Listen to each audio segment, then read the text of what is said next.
Even جو بڑے بڑے ہم لاجسٹک بنا رہے ہیں تو اس کی 100% گارنٹی ہے ہی نہیں.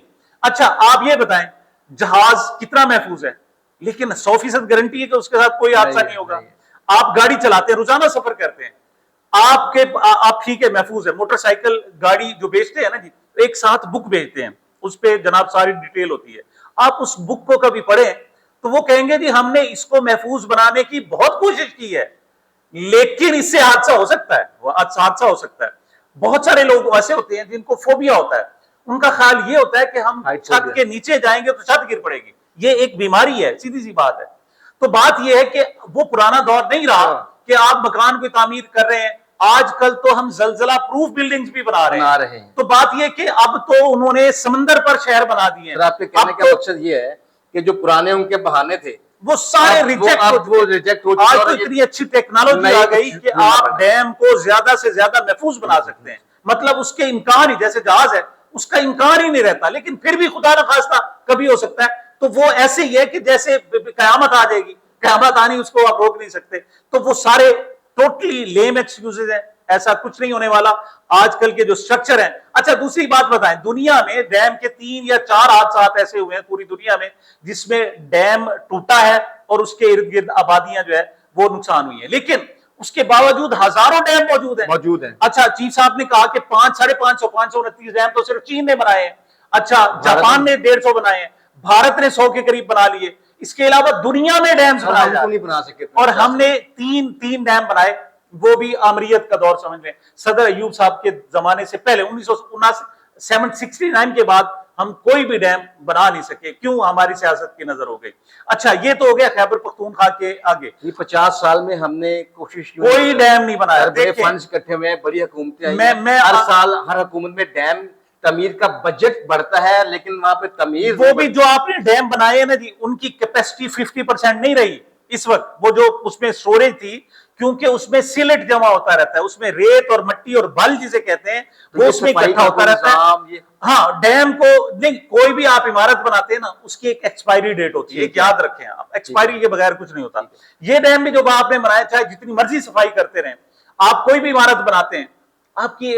اچھا آپ نے دیکھا ہمارے ہم جو جناب ٹائر استعمال کرتے ہیں, چاہے وہ موٹر سائیکل میں ہو چاہے گاڑیوں میں ہو, جب بار بار پنچر نہیں ہوتے ہم اس کو ٹیوب تبدیل نہیں کرتے.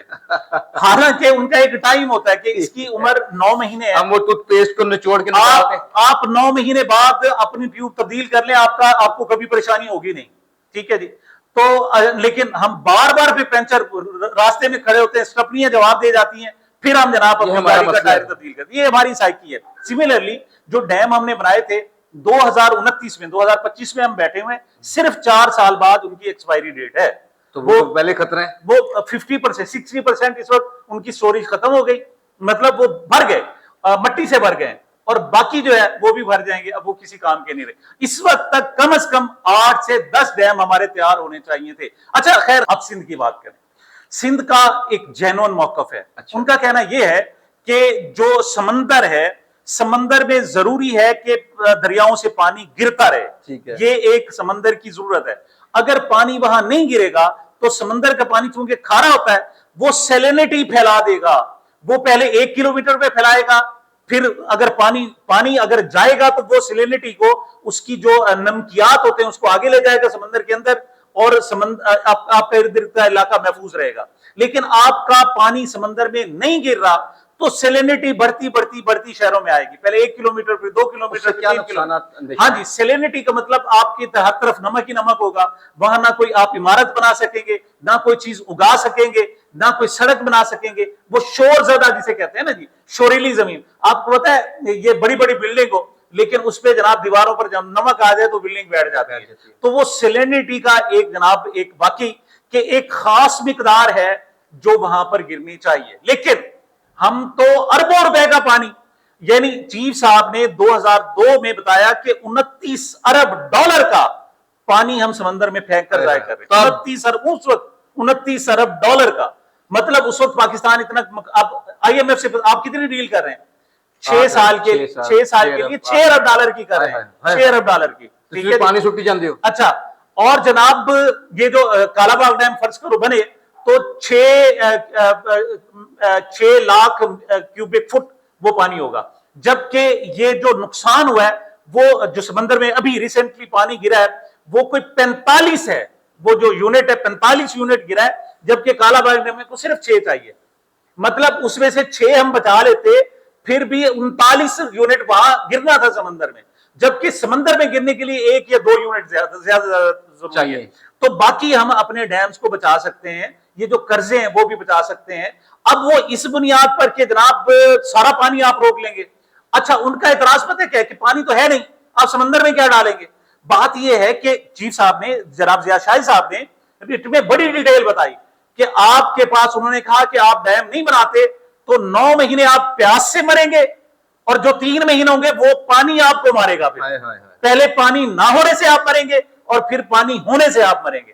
اب ہم 3 مہینے پانی ہونے سے مر رہے ہیں, اور یہ دیکھیے گا سپٹمبر کے اینڈ میں یہ دریا جو ہے خشک ہو جائیں گے, پھر ہم پانی کے لیے ترسیں گے. زیادہ بارش آتا ہے, زیادہ پانی آ گیا تو یہ میں اسی سلسلے میں آپ سے جاننا چاہوں گا کہ جو ہماری جلال پور والی سائڈ ہے, جلال پور والی سائڈ پہ یا یہ جو ایریا ہے یہی زیادہ ہٹ کیوں ہوتا ہے, یا یہی زیادہ جو ہے متاثر کیوں ہوتا ہے؟ ایک جملہ میں آپ کو مکمل کر لوں. مینجمنٹ کیا ہوتی ہے. حضرت یوسف علیہ السلام نے خواب دیکھا نا, وہ جب جیل میں تھے, پوری کی پوری سورہ یوسف قرآن مجید میں موجود ہے, تو انہوں نے دیکھا کہ 7 سال تک آپ کے پاس بہت زیادہ اناج پیدا ہوگا, اس کے بعد 7 سال آپ کے پاس اناج پیدا نہیں ہوگا. اس 7 سالوں کو آپ سنبھال لیں گے, اگلے 7 سالوں میں آپ استعمال کریں گے تو آپ آسانی رہیں گے, ورنہ ہر طرف لوگ مریں گے, بھوک سے مریں گے. یہ خواب تھا, اور انہوں نے آ کے تعبیر بتائی, اور پھر وہ آزاد ہوئے. پھر انہوں نے جناب یہ جو خوراک کے ذخائر ہیں وہ اسپیشل بنوائے. تو اب بات یہ ہے کہ 9 مہینے آپ کے پاس پانی نہیں ہے, 3 مہینے ہے, 3 مہینے کا آپ سنبھال لیں, 9 مہینے استعمال کریں. یہی مینجمنٹ ہے. اور یہ حکومت, حضرت یوسف علیہ السلام بادشاہ تھے, نبی تو تھے نا, لیکن ساتھ وہ بادشاہ بھی بنائے گئے تھے. تو پتہ چلا کہ یہ رولر, حکمران کی ذمہ داری ہے کہ یہ مینج کرے. اب آ جاتے ہیں جناب جلال پور کی طرف. جلال پور کی صورتحال یہ ہے, کچھ دنوں پہلے جناب امتحان شاہد صاحب نے مجھے بلایا اور کہنے لگے کہ آپ خبریں میں نقشہ چھاپیں کہ ہمارے دریا کہاں کہاں کہاں. امتحان شاہد صاحب بھی ضیاء شاہد صاحب کے صاحبزادے ہیں, اور ان کی جو گرپ ہے, یعنی یہ بعد میں ہم ڈسکس کر رہے ہیں کہ یار وہاں کیوں ہٹ ہو رہا ہے, وہاں کیوں ہٹ ہو رہا ہے, لیکن انہوں نے پہلے ہی ہمیں اس کی رپورٹنگ کروا دی, اور ہم سے جناب وہ چیزیں بھی انہوں نے چھپوا دی. وہ ہے یہاں یہ معاملہ یہ ہے کہ راوی کا سارا پانی جا رہا ہے, اور ادھر سے چناب کا پانی آ رہا ہے. ملتان سے تھوڑا سا پہلے کبیر والا کے قریب, خانے وال کی تحصیل ہے, کبیر والا کے 20 کلومیٹر ملتان سے پہلے ہے, یہ 2 دریا اکٹھے ہو جاتے ہیں. تو جب اکٹھے ہو جاتے ہیں تو ملتان کو جو ہٹ کرتا ہے وہ 2 دریا ہٹ کرتے ہیں. تو سر ہم نے کیا یہاں پہ کوئی ریور بیڈ جو ہے یہ ظلم کیا. میں پہلے بھی کہہ چکا ہوں, گیلانی صاحب نے ہیڈ محمد والا جو بنایا ہے, وہ جو قدرتی گزرگاہ تھی اس کو تنگ کر دیا, راستہ اس کا بند کر دیا, بڑا کرنے کی بجائے الٹا تنگ کر دیا. اب جب بھی تھوڑا سا جوش مارتا ہے جناب, اور ساتھ راوی کا پانی بھی ہوتا ہے, 2 دریا مل کر وہاں سے گزرنے ہوتے ہیں, تو وہاں تو پارٹ چوڑا ہونا چاہیے تھا. یہ ظلم کیا ہے, اور وہاں اربوں روپے بھی خرچ کر دیے, اور مستقل خطرہ بھی ملتان کے لیے رہ گیا. اچھا اس سے آگے جناب تحصیل ہے جلال پور اور شجاباد اور جلال پور. جلال پور میں اور زیادہ مسائل شروع ہو جاتے ہیں. کیوں کہ راوی اور چناب مل کر ایک اکٹھے ہوئے, اس میں ستلج بھی آ کے مل جاتا ہے. اس وقت جلال پور کی صورتحال یہ ہے, اگر آپ ہمارے میپ سے اپنے ناظرین کو دکھائیں تو 90% آف دی جلال پور اس وقت جناب ڈوبا ہوا ہے, 90% ابھی تک اس وقت, اور چاروں طرف سے پانی ہے اس کے. اندازہ کریں, ادھر سے ستلج میں پہلی مرتبہ پانی آیا, اس نے ایک سائیڈ کو, اور 2 سائیڈوں سے جناب چناب اور ادھر یہ جو پانی گیا تھا, اور بند ٹوٹنے سے جو باقی ملتان والی سائیڈ تھی وہ بھی اب بند ہو گئی. اب صورتحال یہ ہے کہ اب آپ مریم اورنگزیب صاحبہ جا کر خود اعلان کریں جناب مساجد میں جا کر کے نکل آؤ. اب وہ 90% گھرا ہوا ہے, وہ وہاں سے کہاں نکلیں؟ بات تو یہ ہے. اور 7 لاکھ آبادی ہے, آپ ہیلی کاپٹر سے 7 لاکھ لوگوں کو نکال کے دکھائیں, مطلب آپ ڈھکوسلے کر رہے ہیں ٹک ٹاک بنانے کے لیے تو ٹھیک ہے, لیکن اصل بات یہ ہے کہ آپ کو پیشگی انتظامات کرنے ہوں گے. یہ جو 9 مہینے خشکی کے ہیں, جب تک ان کو یوٹیلائز کر کے آپ ان 3 مہینوں کا حل نہیں نکالیں گے, اور یہ 3 مہینوں میں پانی نہیں جا رہا, یہ پاکستان کا خون جا رہا ہے, خون سمندر میں, سمندر برد ہو رہا ہے, اور یہ پاکستان کی طاقت ہے, پاکستان کے ڈالرز ہیں جو سمندر میں پھینکے جا رہے ہیں. جب تک آپ یہ نہیں روکیں گے آپ تباہ بھی ہوتے رہیں گے, آپ کے پاس آفات بھی آتی رہیں گی, آپ مقروض بھی رہیں گے, اور بھوکوں بھی مریں گے. جی بہت شکریہ.